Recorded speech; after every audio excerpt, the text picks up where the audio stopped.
Hey everybody, it's me again, Lapuzan, and today we are doing a reaction video for Shangri-La Frontier Episode 11, The Glimmer of Truth. Just to recap the last episode, Sunraku was able to defeat the spider boss in the Prismatic Forest. I think that's what it's called. And then we finally meet Katsuo, who defeated the second area boss, which is the Mud Digger. So Katsuo is fast catching up with Sunraku. It looks like Katsuo's on their way to Third Room. And then finally, they had their meeting in, what was that game called? Knight's Round or something like that, where they first met with the Pencil Knight, which is Arthur. And then Arthur wants to defeat the Tomb Guard with just the three of them, despite what their levels are, because they're still both low level in Sunraku and Katsuo. She says that their skill is maybe enough just to defeat the Tomb Guard. And then we saw that Imu was freaking out as well because of the mention of Tomb Guard. So I guess we're gonna find out why. We didn't see Sunraku follow after Imu, so I don't know if we're gonna see that now. Well, yeah, I don't know if we're gonna see that now or if we're gonna see that later. Hopefully he follows Imu so we can see it, but it looks like he's in a hurry to meet with Arthur. But yeah, let's get into the episode. This is episode 11, The Glimmer of Truth. And start.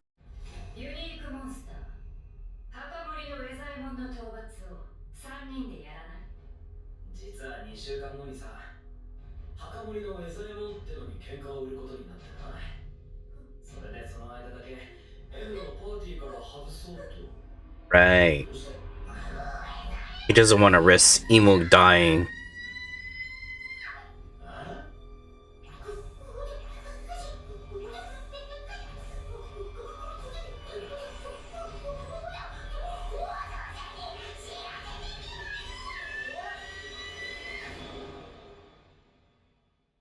Oh, there's Vash.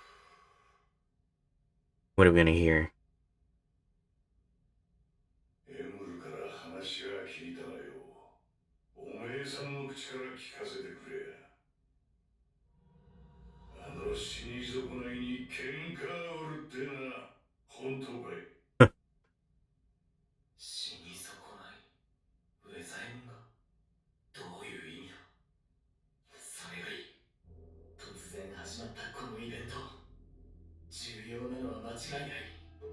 Right.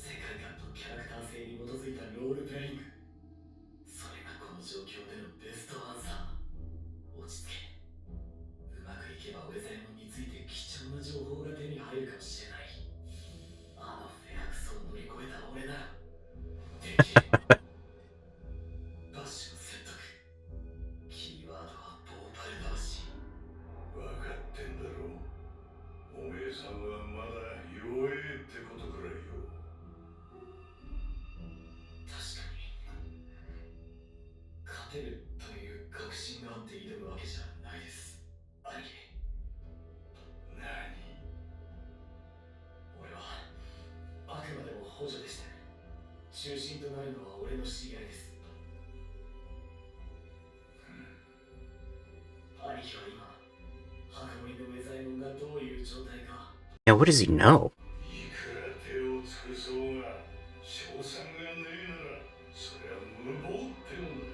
Aw.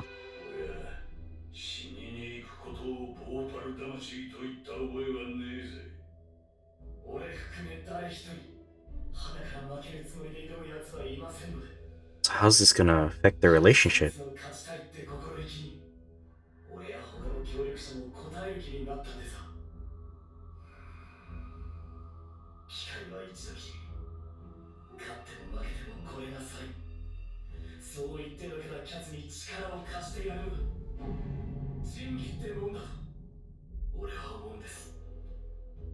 You might like that.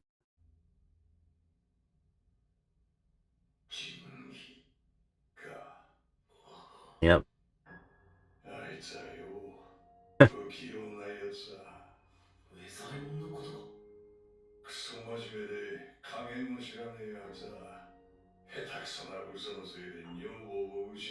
Oh?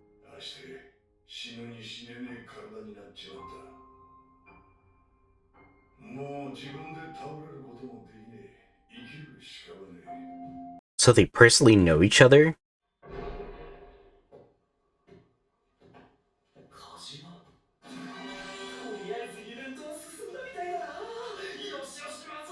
I have a feeling it's not what you think it's gonna be.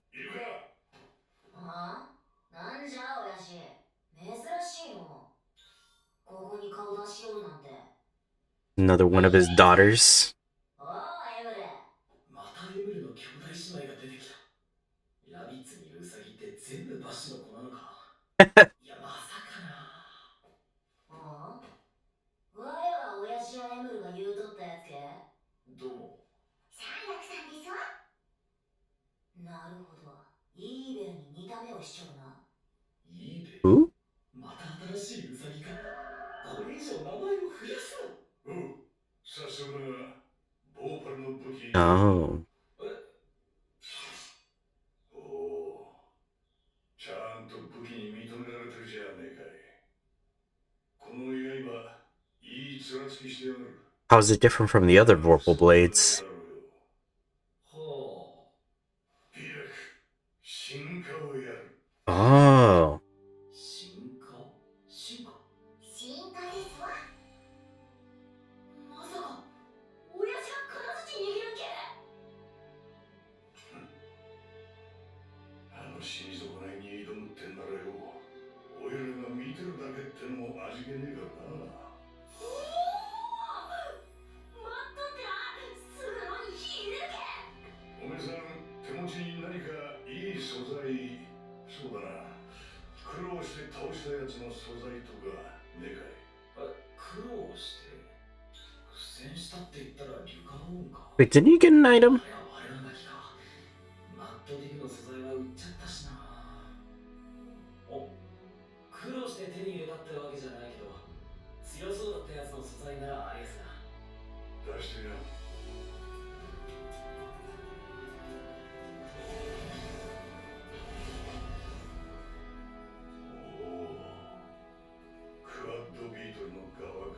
Oh, right. エンパイア B の攻撃を長い時間耐え続けた効果、素材として優秀だと思いやして。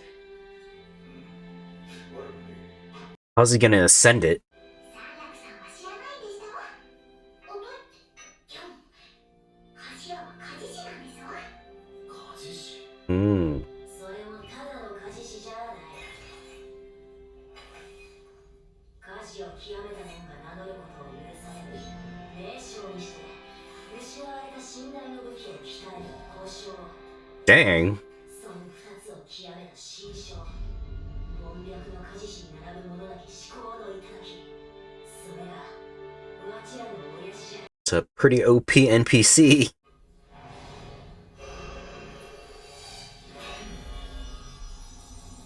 Oh?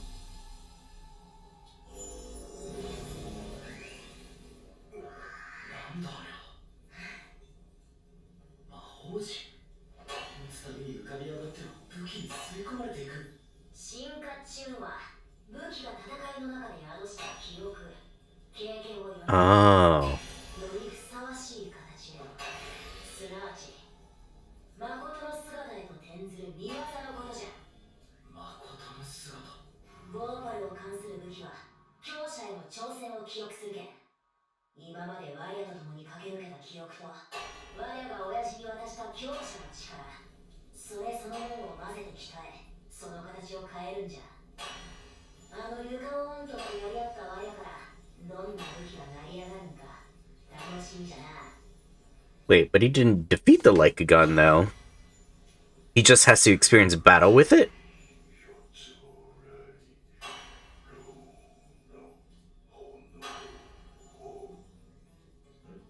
何か歌ってる。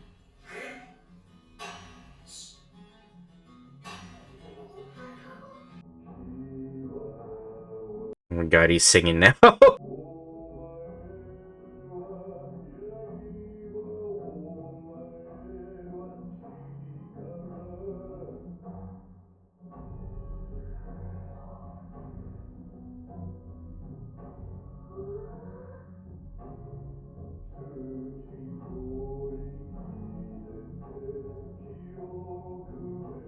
I wonder if it was necessary for him to sing, like a chant. Right, let's see these blades.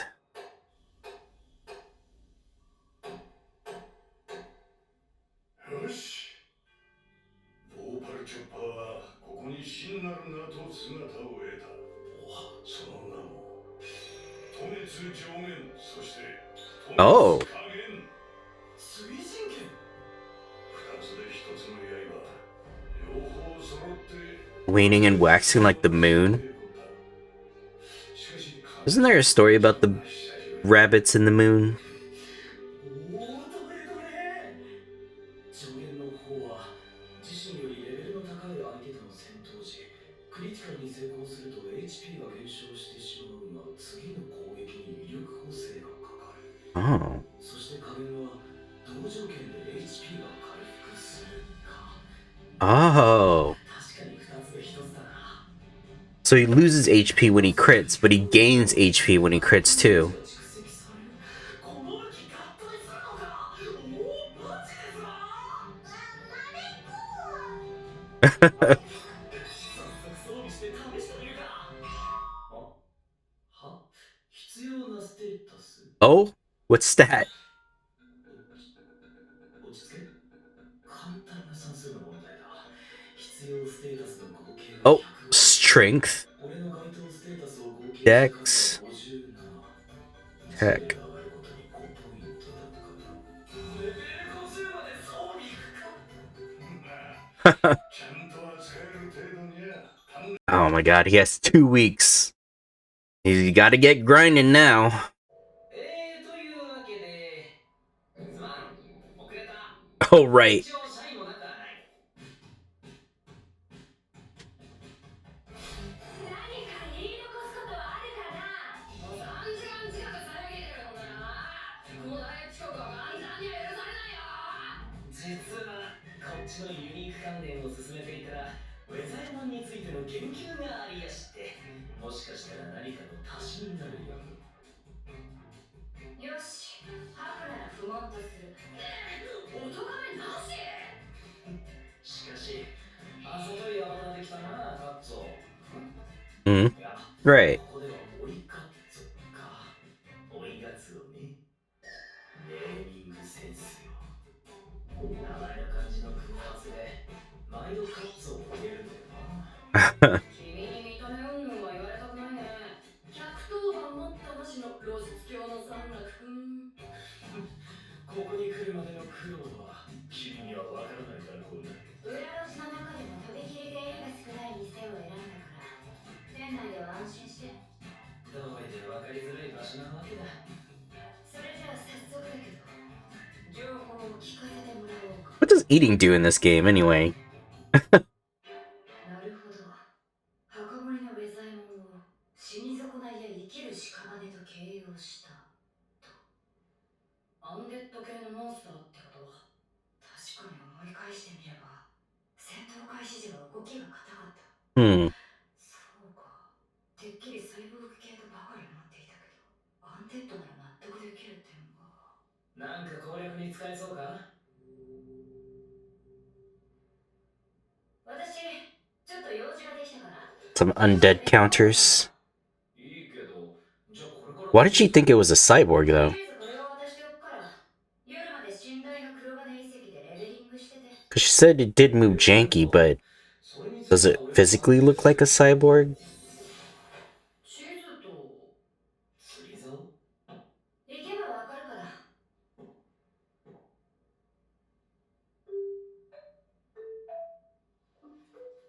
Oh, I was wondering what that thing around his neck was. 来た時からずっと思ってたんだけど、山岳くん、それは擬態させてるつもりなのかな。はて、流行の最先端ですが。何約1名ごまかせてるし、知らなければ案外気にならないのかな。まあいいや、それじゃあまた夜に。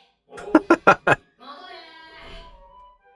よーし、早速俺たちも行こうぜ。寝台の黒金遺跡だっけか。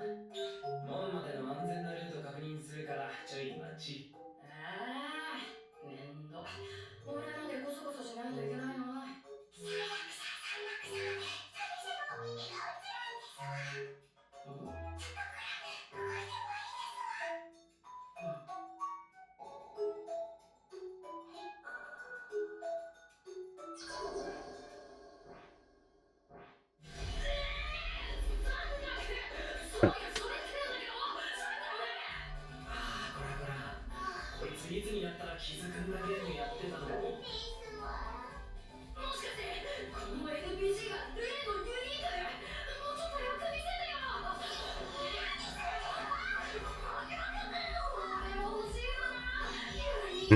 Poor Emu. お、あったあった。ようやく入り口に到着だ。いいなあ、ユニーク。いいなあ。お前さっきからそればっかりだな。さっさと行くぞ。早くレベル50にしたいんだよ、俺は。はいはい。てか俺、シャンフロでパーティー組むの初めてだよ。俺も。Oh, they're partying, huh? ここまでの世界観と雰囲気が違ってちょっと面白そうじゃん。ああ、寝台の黒金遺跡か。It's very technological. Iron Rune's a divinity.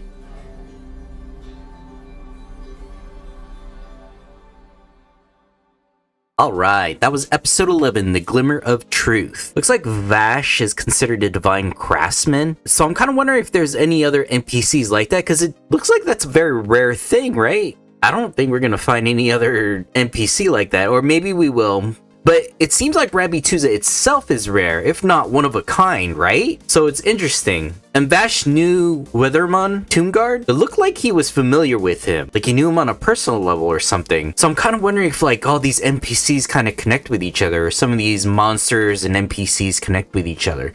Like a shared history, somewhere deep in the lore somewhere in SLF. Which is interesting. It kind of gives the story in SLF more depth to it, which I think is pretty cool. And then Sunraku's Vorpal blades, his Vorpal choppers, they ascended to waning and waxing moon blades after Vash forged them. It looks like he was forging the memories in there from his fight with the Lycagon.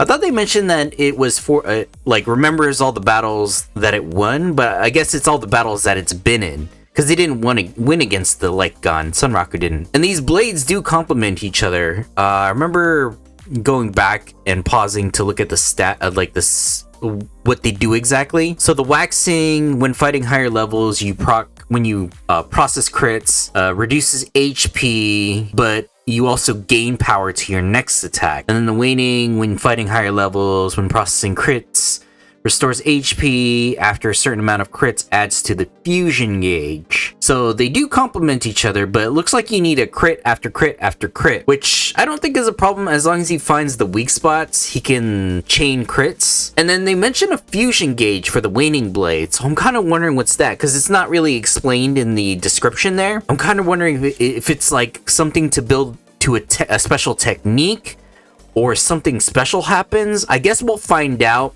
during their fight with Withermon, Tombguard, because I don't think he's going to use those blades anytime before then, right? And he has like 2 weeks to reach level 50 because he doesn't have the stat requirements to wield the waning and waxing moon blades. So he needs to be at least level 50 to have the stat requirements to wield them. And he has to do that in 2 weeks because they plan to do it in 2 weeks, which I'm beginning to think one of the requirements for spawning Tombguard is sometime after the update, maybe? Maybe that's one of the requirements to spawn Tombguard, which is why they need... what's her name? Arthur needs to do it within 2 weeks, or in the next 2 weeks. That could be the case. And it's interesting how the blades have a moon theme to them, because I know in Asian culture, there's like some stories about the moon and the bunnies or rabbits or whatever. I don't know what some of them mean in some cultures. I know in one culture, I think it means like rebirth, but I can't comment for the other ones. But it's interesting how they go with the moon and the rabbit. And another thing is that the Lycagon is connected to the moon, kind of, in a way that when Sunraku was fighting the Lycagon, in the moonlight, he's able to see the Lycagon. When the moonlight's not there, it disappears. So these moon blades are kind of fitting all these themes in multiple areas, it looks like. And then I think about it, since the Lycagon is connected to the moonlight, is that one of the requirements that led Sunraku to Rabbituza? as they're connected to the moon as well, possibly. But yeah, I guess that memory of the Lycagon is the reason why they evolved into the waning and waxing moonblades. And then Arthur sent Katsuo and Sunraku with a map and a fishing rod to grind levels. So I'm kind of wondering if activities give you experience as well, because we haven't... Did we see Sunraku gain experience when he was mining? I don't remember if he did or not, but she gave them the fishing rod and say to grind out levels, so I don't know. Maybe that's one way to grind levels. Maybe there's like a thing in the game where it like gives you more experience the more you do different things or something. I don't know. I guess we'll find out once we get to the Iron Ruins of Divinity, which looks like a very technological place, to be honest. So I don't know how they're going to go fishing in there. I wonder what they're going to fish for. Or maybe they're going to fish for enemies that are very strong. That may be the case. Because I used to play a game called Final Fantasy XI, and sometimes you would fish up enemies, and you would have to... Oh, man. Yeah. Wait, was it Final Fantasy XI? Yeah, I think it was Final Fantasy XI where you could fish up enemies. I forget. Maybe it's a different game. Because it's been a long time since I last played Final Fantasy XI. I forget the last time I played. It's been like nearly a decade. Yeah, probably like a decade the last time I played Final Fantasy XI. But anyway, maybe they can fish up monsters and fight them. And this is the first time that Sunraku and Katsuo have partied with another player character. Sunraku did party with an NPC, which is Emu, but he never partied with an actual player character before, so this is the first time for them. So this should be interesting. I wonder how the experience spread is going to go too, because sometimes in some games, sometimes the experience gets spread out to all the party members evenly, whereas if you solo, sometimes you get more experience as a solo. So I'm kind of wondering about that too. It could be difficult enemies that they'll be fighting, so maybe the experience won't be too bad. Too bad to spread. But yeah, that's episode 11, The Glimmer of Truth. If you liked my reaction, please leave a like to help my channel out. Also leave a comment down below if there's any details I may have missed or misread, but make sure there's no spoilers, please. Keep it within the episode or anything before it. Or if there's anything in this episode that was left out that was in the manga or light novel, I kind of like those kind of details, so leave them down in the comments below, please. And if you want to see more reactions from me, please hit that subscribe button for updates. Thank you for watching. Zon out. Bye-bye.